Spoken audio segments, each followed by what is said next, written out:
Jason Tatum doesn't have a ton of appeal in terms of the way he can kind of invigorate a fan base. Both Anthony Edwards and John Morant do have that. Maybe they can drum up some real enthusiasm from the American side of things. But the truth of the matter is the 4 best players in the league right now are all not Americans. Here we are. We're at the Good Pod. Welcome in, Ross. Yeah, we're gonna start with Star Wars. I'm gonna intro. Go ahead, intro, Ross. Wait, how deep is Star Wars? Are you?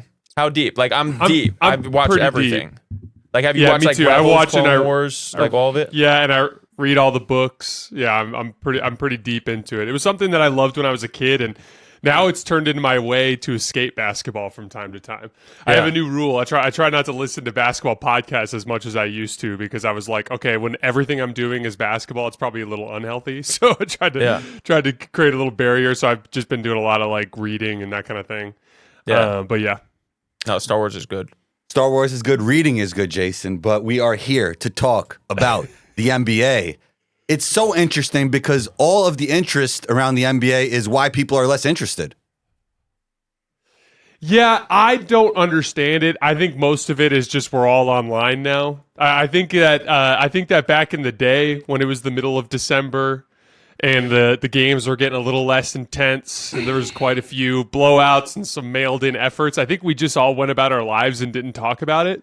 Or maybe you shared a thought or two with your buddy at work or something like that. But I think part of it is we're all just online talking about it. I think if we actually all had to sit down and watch a December slate from 2014 or from 2004, we'd probably be pretty annoyed by the quality of hoops anyway. I'm generally of the opinion that the game is getting better. That doesn't mean there aren't teams playing bad basketball, and some of the criticism of that is fair, but I think if we went back, we'd find teams playing bad basketball as well. Are the ratings really spiraling? Yeah, the numbers say what they say. I think there's a lot more to it than any one factor. I think a lot of the people that are speaking up on it are trying to capitalize on any individual narrative that they're trying to drive home. The truth of the matter is when you see ratings decline like this, there's a bunch of different factors. I think the largest factor, though, is one they can never fix, which is just inventory. It's a world now where you have access to so much more content, right? It's not like the NBA is the only thing that's on. And so if you're going to capture people's attention, you have to bring a certain level of intensity and quality. And the truth of the matter is that a lot of times guys are staring down, a matchup and they're like, yeah, we kind of want to win this game, or we want to win this game, but we don't necessarily need to. And so if things start to go off the rails, you might just let it go. Or if there's just a lot more passivity over the course of the regular season. It kind of just feels like in the middle portion of the season, it's like teams that are playing well and teams that are playing poorly running into each other. And at different points in the season, different teams are playing well and different teams are going through funks. And the regular season just has too much of that monotony, and I just don't ever see that going away. They're never going to shorten the season, so no change of the rules. No, what if we stop taking bad threes? No, well, what if we make the dunk worth 3 points? I don't think any of that's going to fix the problem that there's just not enough intensity in a lot of these games. If there was one rule change for you, what would it be? I think in general, just improving the flow of the game as it pertains to officiating. I think that if we brought more basketball people into the refereeing circles, more guys that understand that, we all like to play with flow. We don't want to play herky-jerky, stop-start games because we're constantly walking to the free throw line. And I think we want to see guys compete in their matchups. We want to see more physicality. So I think in general, if the regular season was officiated more like the playoffs, it would just naturally lead to more competitiveness and more intensity. So that's the big one for me. But I don't see any of the gimmicky rule changes really making any difference. You mentioned the three-point shot briefly, and I know Ross wanted to talk about this today. We saw the three-point record for makes just be broken. We saw the three-point record for misses recently be broken. Does the NBA have a three-point problem? I don't think so. I mean, the truth of the matter is that I think when you run good offense and you drive and kick and you drive and kick and you generate a wide open three, it's beautiful basketball. I mean, you boys can speak to this too. Like when you're playing and you have a good drive and kick possession and you're sharing the ball and that last dude makes a nice read and kicks to a guy who relocates nicely and gets open and knocks down a three, it's a great feeling for the team. Like when you play good basketball and you generate quality threes, I think that's a great product, both for the fans and for the teams. I think where we've entered a little bit of a gray area is there are a lot of analytics guys that go like, well, if we take this three, in transition because we found just a little bit of space, or we ran action and we made the first kick out pass and the guy's shooting that three. That's like a middle of the clock, like more than 10 seconds on the shot clock, moderately contested above the break three. There is an analytics case that that's a good shot because most players are still going to hit it at 35, 37%, which is going to be over a point per possession. And in a half court setting, when you're in the half court, pretty much anything over a point per possession is a pretty solid shot because most teams are operating below a point per possession in the half court. So like that's the mathematical case for that shot. But taking it back to what we were talking about earlier, when you're playing basketball and you start taking those early clock, moderately contested threes, they don't feel good for your team. They're not fun to watch for the fans. They do kind of disrupt rhythm and flow. But my counter to that would be it's mostly bad teams that are taking that shot. Like for the most part, the good teams in the league are driving and kicking and getting great shots. Like, there's no doubt that Drew Holiday and Kristaps Porzingis have been massive influxes of talent for the Boston Celtics, but I'd argue just as big of a reason for their success over the last 2 years has been just them embracing the process of playing better basketball and generating great shots instead of just good shots. Remember the 2022, 2021 Celtics who they kind of got a little into that where they would just start jacking up shots and they'd be some really bad ones. But for the most part, I think, again, that goes back to what we talked about at the beginning. Some teams just play bad basketball. I don't think it's a league-wide problem with three-point shooting. I just think, like, what was the game the other night? It was the Hornets and I can't remember who it was. It was like Hornets and Bulls? Nets or Bulls. And they like missed 75 threes they between broke the two of record. them. It's like it's the Hornets and Bulls though, man. Like, have you watched the Hornets this year? Like, that's interesting. We went through the whole we done with the 90s thing, but the interesting thing about back then is that you couldn't even really see the terrible, the horrible, the bad games. Yeah, they weren't. Yeah, like they weren't as readily available. That's kind of like to your point. Like if we only watched the nationally televised games, a lot of the ugly ones wouldn't be in our face as much as they are. I think that it's just one of those things where, like, inevitably in this part of the season, everyone gets a little bored. Everyone starts complaining a little bit. Is the game perfect? No, but like it feels like the complaining is more. It feels like the complaining is more than ever right now, though. Like that's all people. It does. That's all people. Like it's a little bit every season, but it's all people are talking about right now. It's almost like mental contagion. Yeah, it is, and I think part of it is the nostalgia. Part of it is too like the platforms too. Like Twitter is very much it's very much a millennial platform. Oh, and so like us on Twitter, and like so we're all the millennials on Twitter complaining, and all the Gen Z guys are on TikTok watching Ja Morant highlights. And that's like the difference between the two groups. But like, yeah, I generally think like I think that there's some hand wringing in terms of like the health of the league. That is foolishness. Like we just got this massive television deal. The NBA is an inventory sport. They're doing they're making money on just the sheer quantity of material that they're putting out there. The NBA is making a hell of a lot of money all over the world in terms of the just the total scale of the impressions that they bring in on a daily basis through social media and all the different projects that they run. Like the league is extremely healthy. They just have a regular season intensity problem that's manifesting in some ratings issues, and I don't think that'll ever go away, to be honest. You mentioned Ja Morant, you mentioned health, and I know Ross definitely wanted to talk about Ja Morant not dunking, even though we saw him dunk the other day. I don't really care. Oh, you don't really care? No. No, back to the threes. So when I watch basketball now, and I don't watch a lot. I used to watch a lot more, so it's whatever. But when I watch now, I almost feel like I'm watching the same game every single time I watch. And I didn't always feel like that. And I know there's a difference. Like, of course, like if I'm putting on the Mavs, like the Mavs are playing, of course there's different dynamics that you're kind of looking for. If you're watching Steph, you're watching the Lakers, like there's a little bit different. But you go back 10 years ago, go back to like 2012, go back to like Melo on the Knicks. You got Melo on the Knicks. You have freaking Zach Randolph getting freaking 15 touches a game in the post. You have like all these different things. It's like you don't know what you're going to get from each team. You got young Steph, that whole group coming up. You got Kyrie on the Cavs by himself. You got obviously LeBron. I feel like there was almost a different story for every team, and it was like very, very different. And I feel like now it's almost like there's a blendingness. Part of it maybe could be the easiness of people willing to just like be on the same team and be traded and whatever. Like there's something different now about like how teams stand out. You know, I think everybody is going for analytics, but I see dribble handoffs like every like 90% of the possessions. It's a dribble handoff on the top of the key every possession. Like I don't love that. But back to the threes. I feel like if they did make a change to something, I feel like it would make an impact. I feel like it would, and personally for me, I would love to see more things happen. I would love to see maybe like a longer shot clock. They went faster with the refs, faster at the end of the game. 14-second shot clock, like everything's going speed. As a basketball fan, I would want to see, you know what, college is maybe good because they have more time. And now they're looking at different things. Now they're like, all right, paint touch every single possession. Like, what are the things that we're tracking? You actually, like, so as far as a rule change goes, do you think that there is any rule change that you would like to see? I know Combo asked, but do you think that there is a rule change that would actually make an impact for, I want to sit down and watch this whole game right now?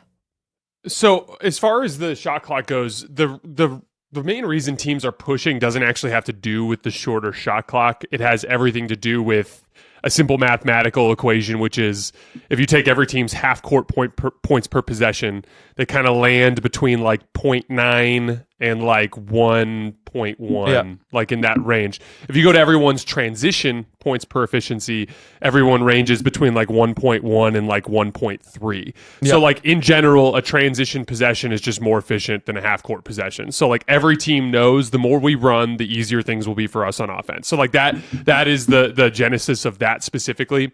I don't think it'll be a rule change that fights against the three-point shooting. It'll be defenses. So like inevitably in NBA history, there has been like kind of a oscillation back and forth between offensive innovation and like defensive innovation to catch up with it. Yeah. Offensive innovation, like for instance, like Steph Curry starts just barbecuing guys going underneath ball screens. Okay. Well, we can't do that anymore. We have to now chase over the top. Well, we tried chasing over the top. Well, now Steph Curry and everyone else in the league, because they're copying Steph Curry, is now hitting moderately contested pull-up threes coming off with the rear view contest with the guy chasing over the top. Okay, now we need to bring the guy up to the level, the screen defender. We now need to show at the high part of the screen, right? All of a sudden, teams started tagging the roller, and defenses started to have some success there. So how did offenses counter that? They started to figure out the tic-tac-toe on the back end in terms of like hitting the roll man, that 4-on-3, cutting out of the weak side corner. That's the Warriors cut that they get all those dunks out of. Point being, like, inevitably, like, offense innovates, defense innovates, offense innovates, defense innovates. And we are seeing a lot of the best teams in the league limit opponent three-point attempts by chasing teams off the line, being really sharp with their closeouts. Oklahoma City is a fantastic example of this. They do a wonderful job closing out and rotating on the perimeter. And it's one of those things where if you want to beat Oklahoma City, you actually have to be really sharp with your ball movement and player movement to break them down kind of incrementally until finally you get an opening that's big enough for you to capitalize on. And so, like, to your point about like the similarities, that's where I see the similarities. Is the breakdowns are the same. Like, okay, it's a post-up double team on the left wing. They double team one pass away, swing, rotate. It's the same kind of like swing, swing, swing. Guys wide open in the opposite corner for a three. Okay, ball screen. They show at the level. We hit the roll man. They tag from the weak side corner. The roll man kicks to the weak side corner. Maybe that dude rotates. It's a kick up the wing, knocks down a three. A lot of those sequences look the same, but that's not, to me, that's pretty basketball. Like, to me, those like ball movement sequences where it pops around to an open shot is a beautiful thing. And I to your point, like, you're right that there was so much more interior play in the past. Like, remember when power forwards, like all the Pau Gasol and Drew Gooden types would take like 5 or 6 15-footers even single game. Charles Oakley. Yeah. No, exactly. But like, remember how different the defenses looked. Like, bigs used to hard hedge all the time back in the day, like 10, 15 years ago, because they were trying to stop dribble penetration. So it was like you would just throw a hard hedge out to like damn near half court. You can't do that anymore, right? Like, the point is like inevitably that was just the defensive innovation of the time for the offense that teams were playing. And I generally think that like we're playing prettier basketball now, but here's the thing, it's subjective and like not everyone's going to like it. And I'm not going to sit here and be the fan police and tell people how to be. I just think if we really, really went back, some of those games in the 90s and 2000s would be uglier than we remember them. But that's part of the human experience as we get nostalgic about our past. That's true. That's true. There's a nostalgia. That's true. I also think though, like there is a like LeBron really did kind of draw a lot of people as far as like he is running this shit. Like he's running this show, and it was probably, I don't know about Jordan. Everybody says obviously Jordan had that same thing and he's the GOAT, whatever. But LeBron, like any game I used to watch back in the day, I'm thinking about, okay, like, all right, LeBron. Like LeBron's gonna make it to the finals again, like 8 years in a row. Like this is what's the same deal every single year. Like that's the hero, this is the villain. People look at him like this. That whole dynamic was massive back then. And I feel like there's nothing like that right now. I feel like, and maybe that's just because that's more of my era, and maybe people feel like that about Luka and Jokic and whatever. But like, I don't feel like that. I don't really care if Jokic wins. Like, I was a LeBron fan as a Knicks fan. I was like, I want LeBron to keep going. Like, silence the haters, freaking win. I feel like that the individual branding of each player of like, there's no person that's like you're the protagonist of the NBA and you're supposed to go beat all the haters and go win. Somebody that I do feel like that about is Jared McCain. I see Jared McCain and I'm like, you know what? I see you on social, you're doing your own thing, and it's like watching you is like pretty amazing. I see you on the court, it's like I feel like I know you a little bit more. What do you think about, if you have any thoughts about that, like the individual brand of each player and like how that affects people wanting to go watch more games? And I do agree, by the way, that people are more online. People are on social media and people are dumb and they're not kind of mathing the math with that. It's like they're getting freaking 1 billion views probably a month on their Instagram account. And like so, they're getting views. And to Ross's point, are we marketing the younger stars as much as we should with, LeBron won't be here forever, Steph won't be here forever, Katie won't be here forever? Do we know enough about SGA, Jokic, and the other young stars in the league, Luka Doncic? Could that be part of the ratings problem? So I do think that there's absolutely we don't have a bona fide American star problem in the sense that like Jason Tatum is really good and he's actually playing the best basketball of his career this year, and I think he's right around the 5th or 6th or 7th, best player in the NBA. But Jason Tatum doesn't have a ton of appeal in terms of like his in terms of the way he can kind of invigorate a fan base. Both Anthony Edwards and Ja Morant do have that, but Ja kind of delayed the development of his career, and we'll see if he can regain that steam here this year. And then Anthony Edwards is 22 years old, so he's still kind of early in that process. So those guys are the two guys right now that I look at that it's like maybe they can drum up some real enthusiasm from the American side of things. But the truth of the matter is the 4 best players in the league right now are all not Americans, and that plays a substantial role in it. The other thing that's interesting, and Ross, you brought this up, and I think it's a fascinating concept in the sense that the reason why it's a little less like protagonist-antagonist is one of those defensive innovations that I've seen a lot in the last few years is teams have gotten so sharp with their rotations on the back end that almost every team in the league now is running very aggressive coverages. So, for instance, almost every ball screen is being defended 3-on-2, meaning they're bringing the screen defender up to the level of the screen and taking the guy from the backside on the weak side corner and coming over to tag the roller. So they're effectively defending all ball screens 3-on-2. Every post up in ISO is either a double or like hard digging or zoning up around them to kind of corral that star. And so like we do still have guys who put up big scoring numbers, but the truth of the matter is like there's a reason why we're seeing OKC look so good, or Boston last year look so good, or even Denver the year before, or Golden State strengthened numbers the year before, where it's like what's happening is the way you're actually beating teams at the highest level is the other 4 guys and their ability to take advantages, closeouts, and turn them into bigger advantages until they can finish the play with either a wide open 3 or a layup or something along those lines. And so it's turning into a thing where it's like, it's actually better to have a Jason Tatum type of star, but have 4 other $30 million players who can all like beat closeouts and play with advantages.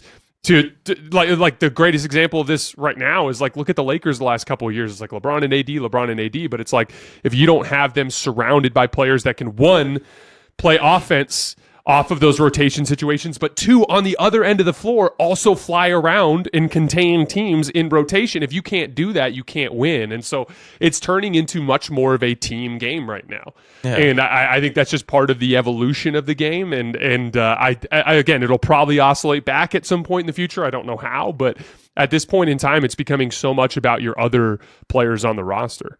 Yeah, that's like that's college basketball. That's like all those like all those defensive things. That's like, and I would always go back in my college days when I'm really learning all the details of all this, all the nuance behind like defense and whatever.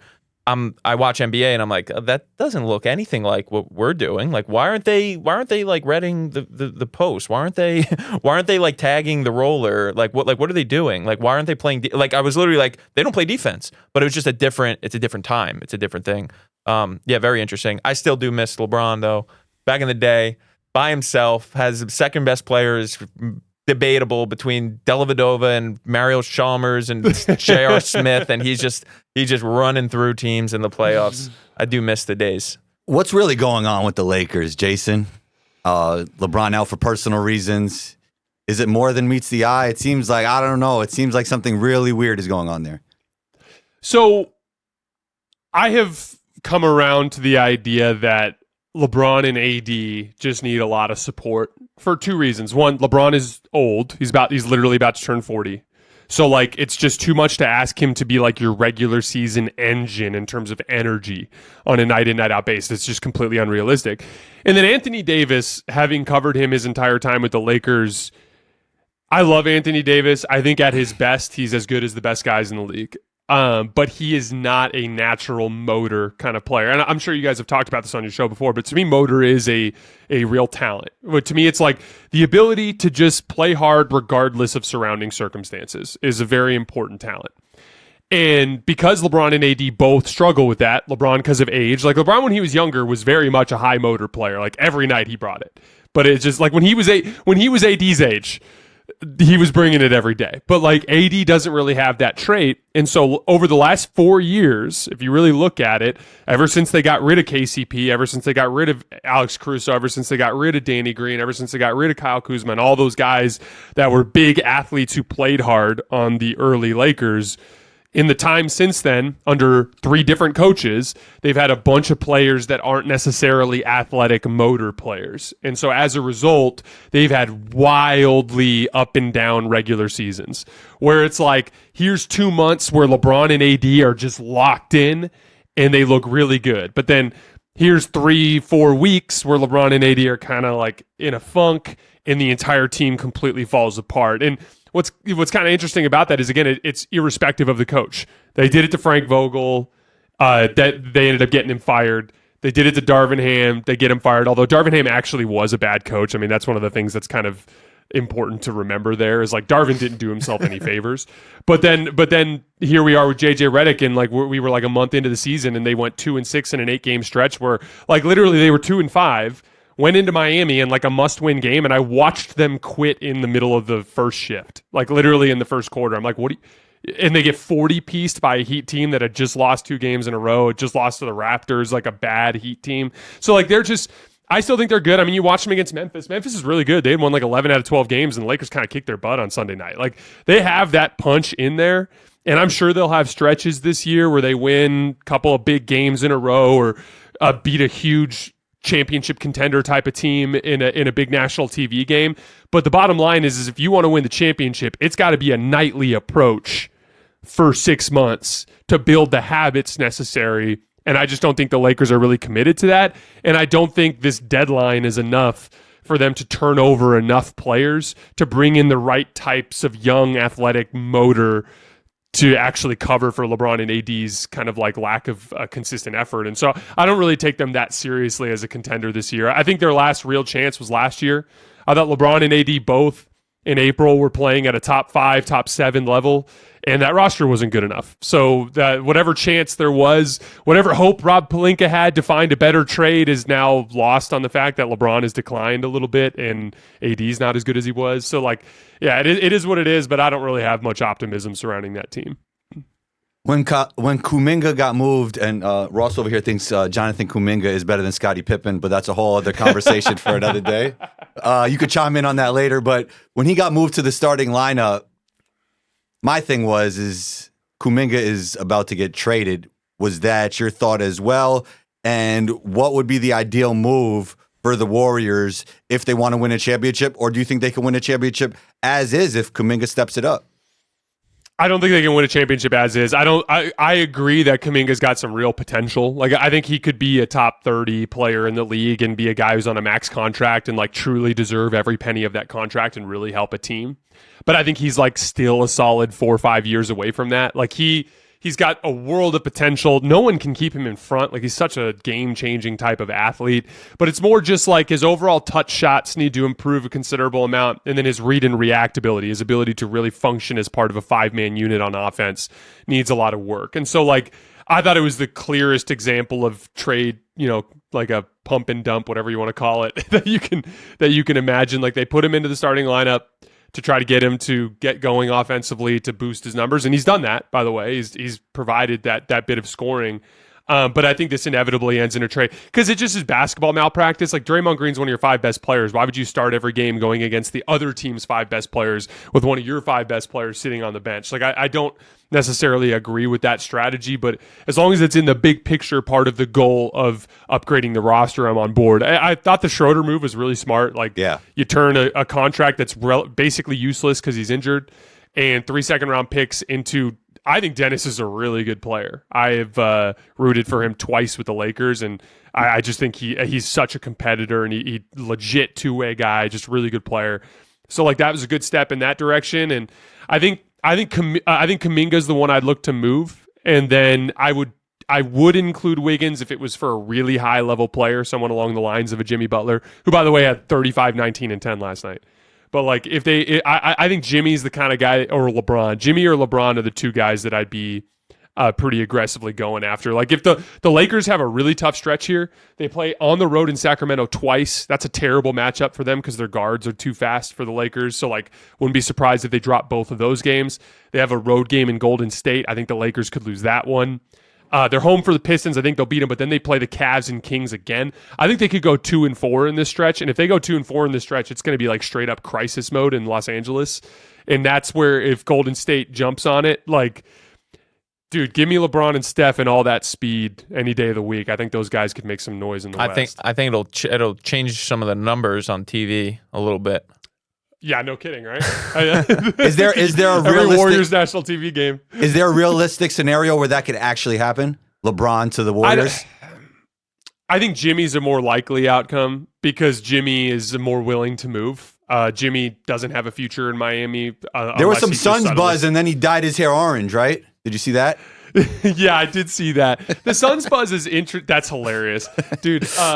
You know what's so funny? I noticed he dyed his hair orange last night. I didn't even realize that was what that was associated with. Yeah, but yeah, the Suns would be an interesting one, I guess. But I just don't understand like that. Just the dynamics there seem pretty complicated. I think the Warriors would be more motivated to make that deal and would be able to put more on the table. But like the reason why the LeBron one's somewhat unrealistic is like, let's put ourselves in LeBron's shoes for a second. Like 4 titles, about to turn 40, where he is situated all time is more or less like the same for everybody. Like no one's about to change their mind. I don't know any Michael Jordan fans that are about to change their mind about LeBron if he goes and wins one with Steph. So like there's nothing really to be gained in terms of his legacy. The only real upside to him going would be go play better basketball. Like LeBron's he's the second or third best player or maybe the best player of all time. He's not interested in playing bad basketball. So like he would love to go play some good basketball, I'm sure, but he lives with his family right now in Los Angeles. He's had roots there for a long time. His son is playing for the Lakers. His other son is playing high school in the same city. His daughter's there. Like he's not going to want to leave that. So I think the far more likely scenario is that LeBron stays put. But if it gets ugly enough and LeBron gets pissed off enough, and if the Warriors are serious enough, like just maybe it could happen. And as a basketball fan, I just want to see it. I first of all, I think LeBron's exactly what they need. He's a forward that will pour in 23 to 25 points a game efficiently like clockwork, while also being a very good player that can run offense for the unit when Steph is off the floor. Also gives them a great partner for a LeBron Steph two-man game. There's all kinds of stuff there that could be really, really fascinating that I'd love to see. But I'd watch every game. I would cancel everything I have every single night to watch every single game because I'd regret it every single night for the rest of my life if he retired this year or whatever. If he gets traded, I would watch every single game. I would stream it live. I see what you're saying, Jason, about the I'm right there with you, Ross. I see what you're saying with the MJ LeBron debate. If he does go to Steph and wins the championship, how does that change the minds of the MJ GOAT people? But then again, if he's in the finals, wins finals MVP, I mean, I think there could be some influence, right? If he gets another chip. Yeah, there could, but here's the thing. It's like, to me, the cases are so entrenched on both ends. Like, LeBron's is firmly a longevity case and like a total accomplishments case, and MJ's is firmly a dominance case. I kicked the league's butt for 8 years. Like that, those are the two cases. And so LeBron winning another title with Steph, even though he's not the best player in the world, would just ring another layer to the longevity case, which is just going to more or less fall in the same lines. I'm not going to say that there won't be some people that teeter on it, but like I just think that LeBron, the only real gain for LeBron going to Golden State is just better basketball. And like, here's the thing.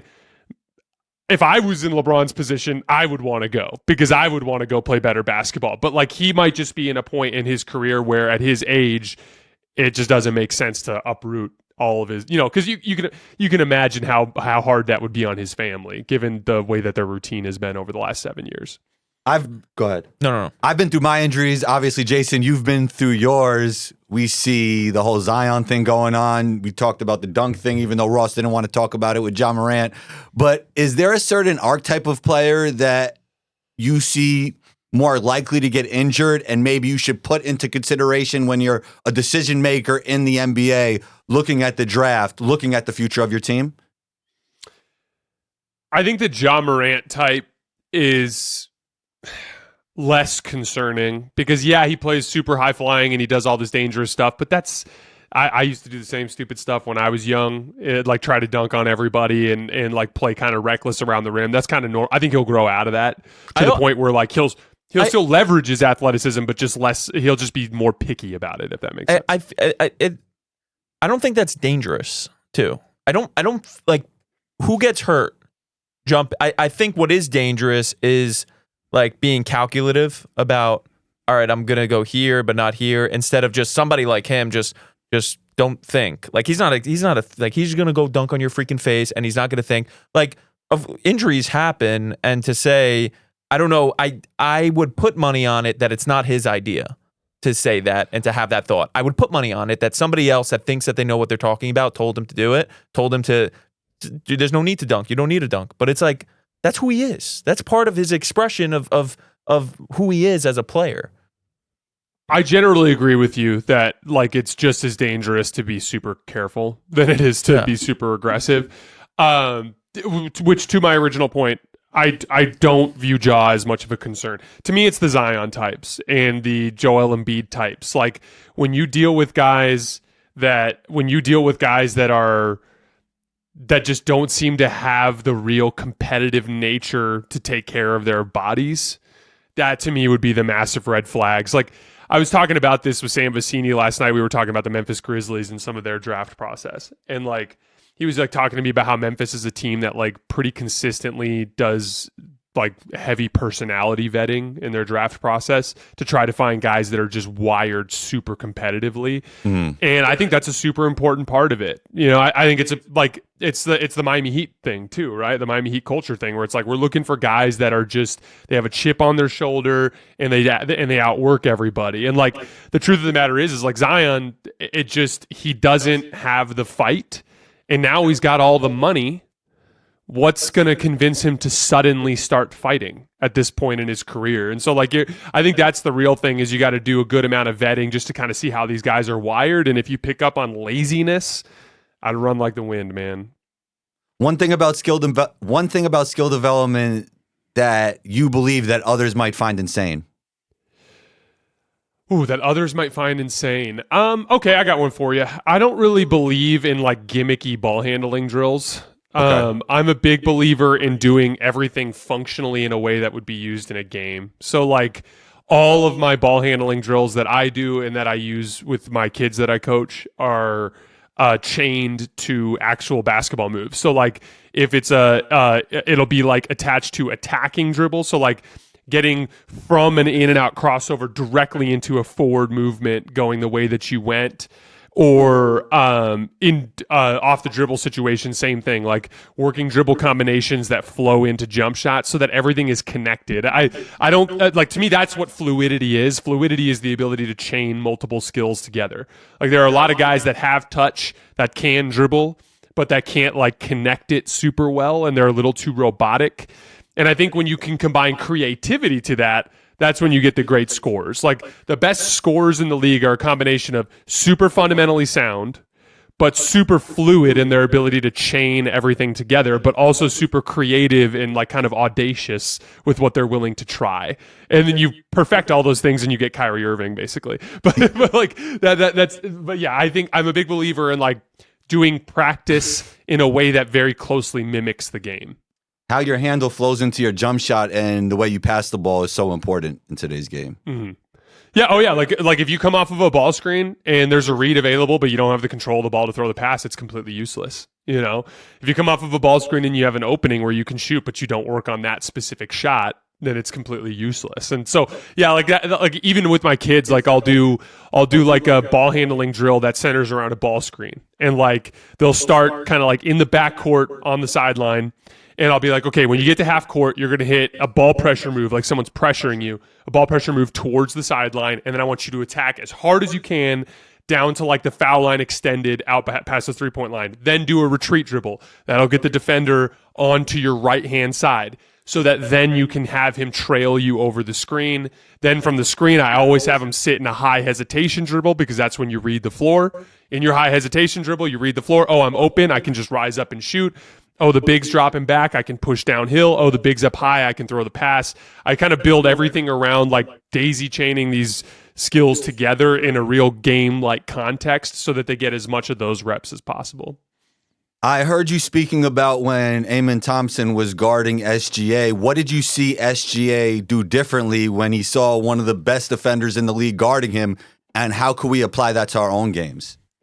I thought this was super fascinating. So like when you have like a size, strength, speed advantage, you want to go simple, right? So like I'm 6'6", 225 pounds. Like if I catch and I've got a 6'3", 185 guy on me that's not overly fast, I'm going to, on the catch, just immediately rip. Like I'm not going to mess around with the basketball. I'm just going to use my physical gifts to get past the guy. But when you run into a player that is as big and strong and fast as you, your approach fundamentally changes from like brute force to like misdirection.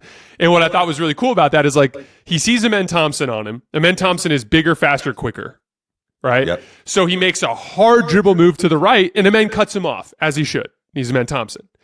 And then he does that snatch back dribble back to his left hand and then immediately attacks forward. And that gets him just a little bit of an edge on him. But Amen Thompson, again, is recovering. But as Amen Thompson takes that hard recover step, that's when he rises up into the jump shot. So again, it's the misdirection piece. It's the counter move piece. And that really is what separates Shea from most guards in this league. Is a lot of guards are like move, counter move. Shea can really chain together a bunch of moves in contact because he'll just disengage from you and attack again, and disengage and attack again, and disengage and attack again. A lot of guys can't even dribble through contact. Shea's like, you know, shoulder to shoulder with you, or like arm fighting with you with his other arm while he's dribbling, and he just always has such good control of the basketball in those situations. But Shea, I think is a lot quicker and more athletic than people give him credit for. And then when you combine that with just super, super sharp skill development, it just makes him damn near impossible to guard. All right, last thing. I know you got to run, Jason. Working with Colin, I think he's one of the greatest broadcasters to ever live. What have you learned working with him, maybe that we don't see on camera? So, first of all, nicest guy in the world. I've worked with him probably 40 times or so over the last 3 years. And like the first time, I remember I was so nervous, and just when I got into the Zoom call, he immediately made me feel comfortable and helped me get that kind of off the ground. The biggest thing I've learned from Colin Cowherd by far is that embrace what the media space is. Like, if you do this, if you talk in front of a camera with a microphone, like, you're talking for a living, so you're going to make mistakes. So stop trying to be a perfectionist. Like, if you talk, you're going to make mistakes. And then 2, this is a Colin Cowherd-ism that I think is super smart. I have my opinion. You can have your opinion about my opinion, but I don't need to have an opinion about your opinion on my opinion. In the sense that, like, what that means is, like, wake up, do your prep, put out your show, and then try to disconnect from it. And try not to get super hyper focused on how it's being received in like every single individual episode. I really struggled with that like my first year and a half that I was doing it. I've gotten so much better now at like finishing my episode, hitting that upload button, or finishing if it's a stream, and then just being like, all right, I'm going to go hang out with my wife, or I'm going to go play some basketball, blow off some steam, and just try to disconnect from it. This is a space where you can't, if you're a perfectionist, it can be really unhealthy mentally. Just something to keep in mind. Jason, great stuff. You're always welcome back on the Good Drill Pod. Shouts to Ross. Shouts to Bobby. Shouts to Gabe. Don't forget to punch down on that subscribe button. Jason, you're always welcome back on the show. Where can we find your videos and your shows? So Hoops Tonight on YouTube, Hoops Tonight wherever you get your podcasts. I'm most active on social media on Twitter at @_JasonLT. Just do basically daily NBA breakdowns. Ross, it was good to meet you, man. Combo, it was good to see you again. And yes, I would love to come on some other time. Just let me know, guys. Thanks for taking the time. You're always welcome back on the show, and talk soon.